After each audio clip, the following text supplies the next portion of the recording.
Oi, gente. Aqui é um novo vídeo dos Cavaleiros do Zodíaco, com a saga de... Não é de Poseidon não, é de Asgard. E como Asgard é uma saga filler que não é canônica no mangá, eu vou falar um pouco do básico. Não vou falar detalhadamente como foi lá da saga do Santuário. Então, a história começa com Julian Solo, um bilionário de 16 anos que queria casar com a Saori, que só tinha 13, né? Que ridículo, né? Ainda bem que ela não aceitou. Aí então ele encontrou o Tridente, que levou ele até o fundo de Atlântida, e conheceu uma mulher chamada Tétis Serê, que diz que ele é a reencarnação de Poseidon. Assim então Julian recebe essa escama e o Tridente e se torna um novo deus. Na verdade, o deus ainda não dominou completamente, tipo, Poseidon ainda está adormecido. Ou seja, o Julian ainda acha que é Deus, mas o verdadeiro Poseidon ainda não despertou. Imagina se despertasse agora, hein? E um dos seus primeiros atos foi enfeitiçar Hilda Polaris, a governante bondosa de Asgard, que ao colocar um anel de Nibelung, sei lá como é, ela mudou de personalidade, se tornando uma terrível ditadora. E ela iniciou uma guerra contra os Cavaleiros de Atena. Todavia, os Cavaleiros de Ouro, Mu, Aldebaran, Aioria, Shaka, Mestre Ancião e Miro reconheceram Seiya, Shiryu, Yoga, Shun e Ikki como verdadeiros Cavaleiros de Atena depois de eles terem feito seus feitos na Batalha das 12 Casas. Mas como as armaduras de bronze estavam ferradas, os Cavaleiros de Ouro tiveram que doar seu sangue para suas armaduras.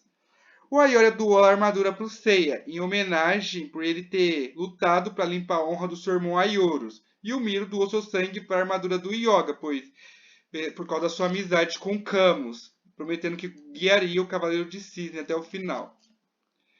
Enquanto isso, a armadura do dragão tem uma diferença. No mangá, quem dá sangue para a armadura do Shiryu é o Mestre Ancião. Agora, quem ajuda no anime é o Mu. E o Shaka, por outro lado, no mangá, ele doa o seu sangue para a armadura do Shun. Só que aí no anime, quem faz isso é o Aldebaran. E o Shaka dá seu sangue para a armadura de Fênix. O que é um grande erro, porque a armadura do Ikki ela pode se restaurar automaticamente sozinha das próprias cinzas. Mas eles queriam inventar uma desculpa para que a armadura do Ikki mudasse. E foi aí que então os Cavaleiros de Bronze ganharam suas novas armaduras, as V2. E na minha opinião, eu acho elas muito mais bonitas e mais interessantes que as V1 clássicas. Porque elas são muito fiéis no mangá. Porque no mangá, os Cavaleiros de Bronze usam armaduras assim, né? Bem parecidas com a V2 que vocês veem no anime, né?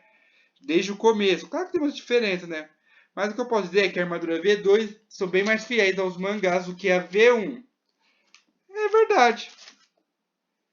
Foi aí que então começou a guerra entre Atena e Hilda.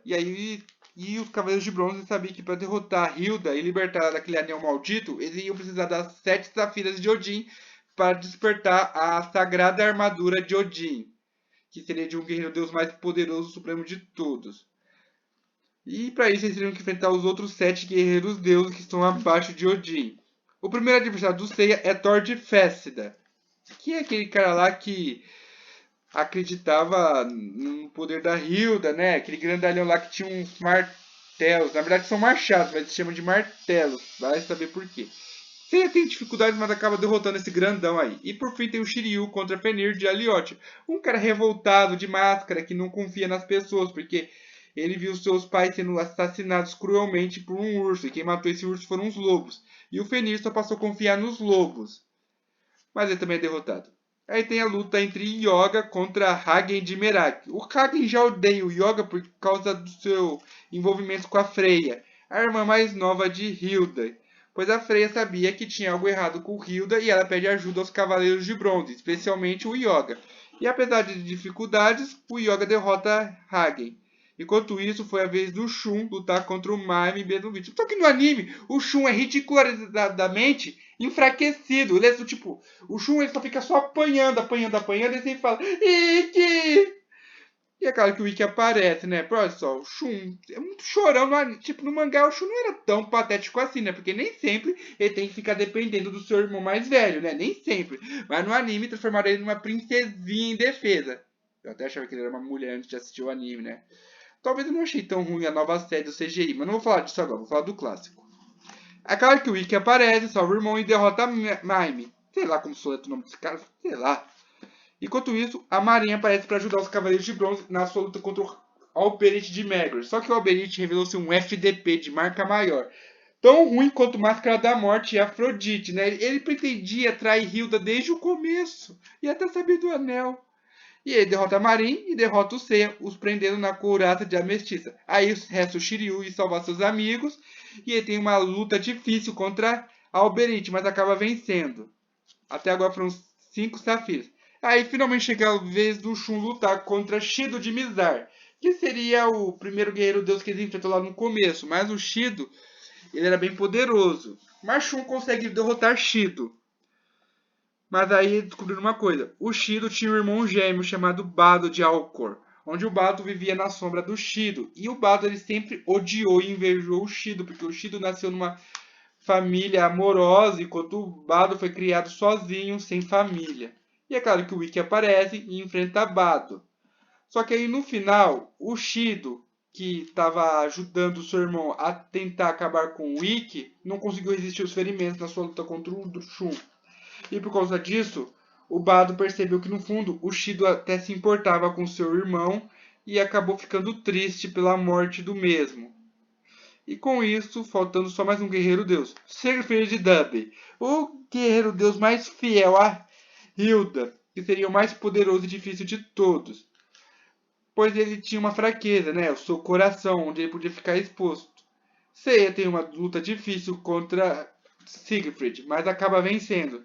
Só que aí no meio da luta apareceu um general marina chamado Sorrento de Cirene, que veio para acabar com Atena e os cavaleiros.